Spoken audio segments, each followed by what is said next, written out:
Il y avait de l'idée, au moins. C'est déjà ça.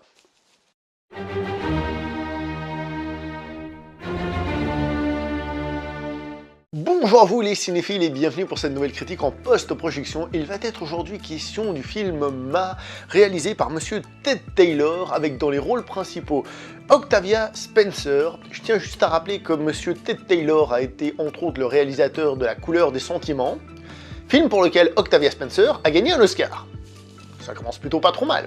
Nous avons aussi la jeune actrice Diana Silvers, nous avons Juliette Lewis qui fait la mère du personnage interprété par Diana Silvers, on a Maclay Miller, une autre jeunette du film, et je vais en citer un qui a un petit rôle, mais c'est monsieur Luke Evans qui avait commencé à avoir un début de carrière plus important au bout d'un moment, on va dire, il gagnait en popularité, puisqu'il a tourné dans Le Hobbit et après il avait fait Dracula dans Dracula Untold. Puis il semblerait qu'il soit plus tout à fait en odeur de sainteté Hollywood. C'est vrai que, honnêtement, j'ai pas l'impression de l'avoir revu beaucoup dans des rôles principaux. En tout cas, dans des rôles importants. Dommage pour lui. Qu'est-ce que j'ai pensé de ce film? C'est pas facile pour donner une note, j'hésite, mais vu que j'ai pas beaucoup aimé, je vais lui donner un 5 sur 10. À savoir que, comme vous le savez déjà, évidemment, c'est pas une note que je considère comme étant bonne, c'est juste la moyenne. Il y a une chose et demie qui permet au film de gagner ces quelques points, mais disons pour faire simple que c'est une bonne idée, mais qui est mal exécutée. Voilà, c'est un petit peu dommage. Je reviendrai sur la grosse qualité tout de suite après. Ce film est produit par Blumhouse Productions, une maison de production que j'aime assez. Alors les films sont en effet à petit budget, ou du moins plutôt à petit budget, hein. Il y a des films qui ont sans doute moins d'argent que ceux qu'ils ont. Mais du coup, je trouve qu'il y a quand même une recherche, ils essayent des trucs. Par exemple, je pense à Upgrade, qui était une excellente surprise. Franchement, ils essayent plein de petits trucs, et parmi les choses qu'ils essayent, il y a le côté film d'horreur pour adolescents, donc évidemment sans sang, etc., etc.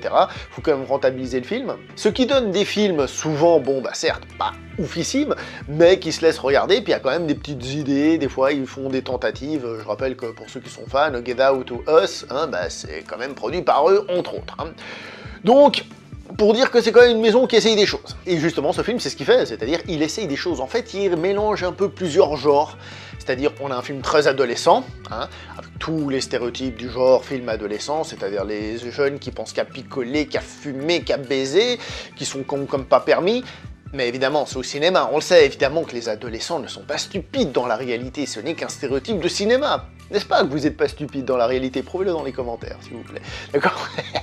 D'accord? Non, bon, on est un peu dans ce stéréotype-là. Alors certes, hein, que les choses soient claires, je rigole là-dessus, c'est normal en partie que les adolescents, en effet, pensent un peu à ces choses-là, ça y a pas de souci. Mais c'est vrai que dans les films, à Hollywood, des fois tu te dis, ce serait bien quand même qu'ils dépeignent les adolescents de manière un petit peu plus intellectuelle, quand même un peu différente, il n'y a pas que ce stéréotype-là, on va dire. À cette caractéristique, on peut en ajouter une autre, c'est qu'ils sont pas très intelligents. Alors vous me direz que c'est un stéréotype du film d'horreur, oui c'est vrai, mais ça n'en fait pas une qualité pour autant, très honnêtement. Si vous rencontrez une dame d'un certain âge qui vous achète de l'alcool pour vous, et que vous dites « Hey, venez le boire dans mon sous-sol, hein ?» Vous faites pas « Ouais, ça a l'air trop cool », enfin sérieusement quoi, merde. Donc film pour adolescents, avec évidemment le côté festif et aussi le côté un peu romantique, premiers amours, premières rencontres, ça c'est bien. Il y a aussi d'autres caractéristiques, et c'est la caractéristique principale de ce film, c'est qu'en fait ce film, c'est avant tout un drame centré sur le personnage de Ma. C'est-à-dire, vous prenez un film d'horreur et vous basez vraiment sur le personnage négatif, l'antagoniste. Ça a déjà été fait, hein. Et là, on nous raconte plus ce côté dramatique, on se centre sur elle, c'est pas le titre du film pour rien, on nous raconte sa vie, etc., etc. Ce qui fait qu'il y a une autre partie qui perd un petit peu, c'est le côté horrifique, puisque finalement, il y a des passages thriller horrifiques, évidemment, mais pas tant que ça, il y en a pas beaucoup. À la fin, ça part un peu en cacahuète, c'est le but, c'est voulu, mais honnêtement, sur la durée du film, qui est pas très long, 1h40, il n'y a pas grand-chose à se mettre sous la dent à ce niveau-là, j'ai trouvé.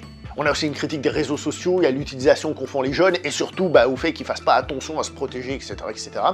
Du grand classique, qui est bien mis en avant avec ce film. Encore une fois, bon, pourquoi pas, hein, c'est toujours une qualité d'avoir des thématiques en plus. Donc comme vous le voyez, le film il a des idées, mais le film il est court, et donc aucune de ces idées n'est réellement développée de manière à nous marquer. Je veux dire, je sais pas, moi j'ai parlé un peu de romance, si vous regardez une comédie romantique très bien faite, la romance va vous toucher, elle va vous émouvoir. Si vous regardez, je sais pas, un film d'horreur bien fait, bah vous allez vous sentir un malaise, vous allez sentir une tension, vous allez sentir quelque chose. Bah là du coup, comme on mélange un petit peu tout ça, le drame aussi hein, d'ailleurs, et ben aucune de ces parties n'est totalement fonctionnelle, aucune de ces parties n'arrive réellement à nous toucher.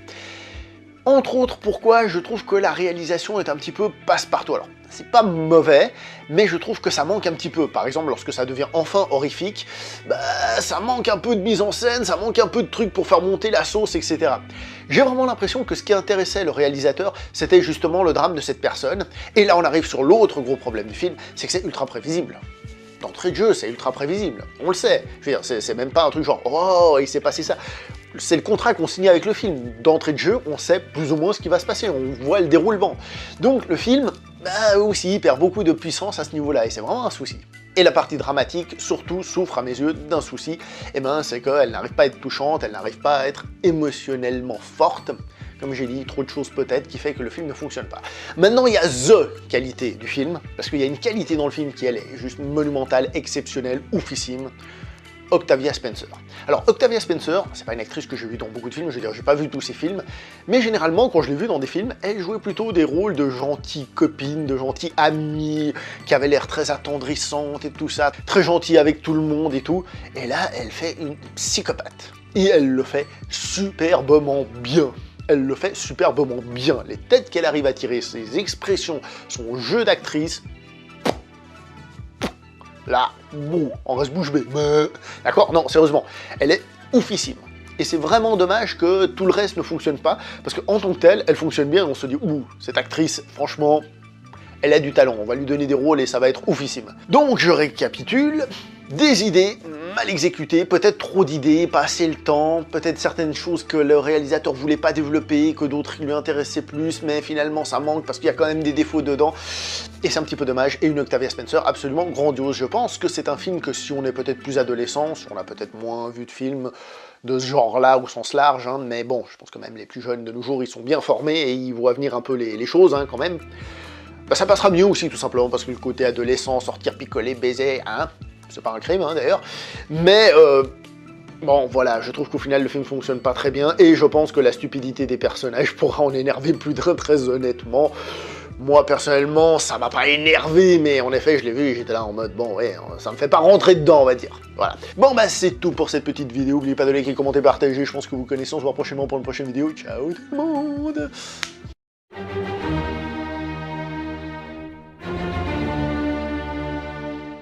Et voilà, j'ai oublié de dire que Luke Evans avait aussi travaillé avec le réalisateur dans le film La fille du train, que j'ai pas vu d'ailleurs. Putain, quelle blague de fin de ouf. Ouf.